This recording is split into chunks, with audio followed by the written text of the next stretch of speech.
ED ഉദ്യോഗസ്ഥർ പ്രതിയായ കൈക്കൂലി കേസിൽ മുംബൈയിലെ സ്ഥാപനത്തിൽ വിജിലൻസ് സംഘം പരിശോധന നടത്തി. താനെയിലെ ബോറ കമ്മോഡിറ്റീസ് എന്ന സ്ഥാപനത്തിലാണ് പരിശോധന നടത്തിയത്. തുടർ പരിശോധനയിലേക്ക് കടന്നുവെന്ന് വിജിലൻസ് SP S ശശിധരൻ പറഞ്ഞു. ശ്യാമപ്രസാദ് ഉത്തമൻ വിവരങ്ങളുമായി ചേരുകയാണ്. ശ്യാം, ഈ വിജിലൻസ് ഉദ്യോഗസ്ഥർ ഇഡി ഉദ്യോഗസ്ഥർക്കെതിരായ കൈക്കൂലി കേസിന്റെ മാനങ്ങൾ പലതാണ്. ഇതിൽ ഹവാല ഇടപാടുകൾ വരെ ഉണ്ടായിട്ടുണ്ട്.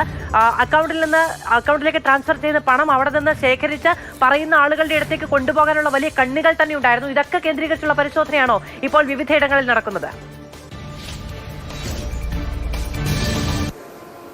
മധു, തീർച്ചയായിട്ടും അതിൻ്റെ ഭാഗമായിട്ടാണ് ഇപ്പോൾ വിജിലൻസ് സംഘത്തിൻ്റെ പരിശോധന ഈ താനയിലെ ബോറ കമ്മോഡിറ്റീസ് എന്ന കമ്പനിയിലേക്ക് എത്തിപ്പെട്ടിരിക്കുന്നത്. ഇത് കേവലം ഒരു പേപ്പർ കമ്പനിയാണ്, ഒരു ഷെൽ കമ്പനിയാണ് എന്നാണ് ഇതിൽ നിന്ന് മനസ്സിലാക്കാൻ കഴിഞ്ഞിട്ടുള്ളത്. ഇതിൽ 2 പേരാണ് ഈ കമ്പനിയുടെ ഉടമസ്ഥരായിട്ട് കാണിച്ചിരിക്കുന്നത്. അതിൽ ഒരാൾക്ക് ഈ കമ്പനിയെക്കുറിച്ച് പോലും അറിയില്ല എന്നാണ് വിജിലൻസ് സംഘം വ്യക്തമാക്കുന്നത്. എന്തായാലും ഈ കമ്പനിയിലേക്കാണ് ഇവർ ഇത്തരത്തിൽ ED ഏജന്റുമാരെന്ന മുഖേന ഈ വ്യാപകമായ രീതിയിൽ ഈ കൈക്കൂലി വാങ്ങി ഈ പണം നിക്ഷേപിക്കുന്നതെന്ന് വിജിലൻസ് കണ്ടെത്തിയിട്ടുണ്ട്.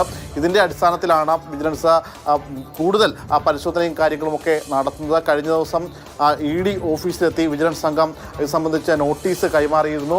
ഈ അനീഷ് ബാബു വന്നടക്കമുള്ള രേഖകളും കാര്യങ്ങളുമൊക്കെ നൽകണം എന്നാണ് ED ഉദ്യോഗസ്ഥരോട് ആവശ്യപ്പെട്ടിട്ടുള്ളത്. പക്ഷേ ഇത് സംബന്ധിച്ച മറ്റ് മറുപടികളൊന്നും തന്നെ EDയിൽ നിന്ന് വിജിലൻസ് സംഘത്തിന് നൽകിയിട്ടുമില്ല. എന്തായാലും തുടർ പരിശോധന കൂടുതൽ കാര്യക്ഷമമാക്കാനുള്ള ഒരു നടപടിയിലേക്കാണ് വിജിലൻസ് സംഘം കടക്കുന്നത്. അതിൻ്റെ ഭാഗമായിട്ട് തന്നെയാണ് ഇപ്പോൾ ഈ മുംബൈയിലെ കമ്പനിയിൽ വിജിലൻസ് സംഘം വിശദമായ രീതിയിലുള്ള അന്വേഷണവും ഇത്തരത്തിൽ ഈ പണം ഈ കമ്പനിയുടെ പേരിലേക്കാണ് വരുന്നതെന്നും ഇത് കേവലം ഒരു ഷെൽ കമ്പനിയാണെന്നും വിജിലൻസ് സംഘം ഇപ്പോൾ കണ്ടെത്തിയിരിക്കുന്നത്.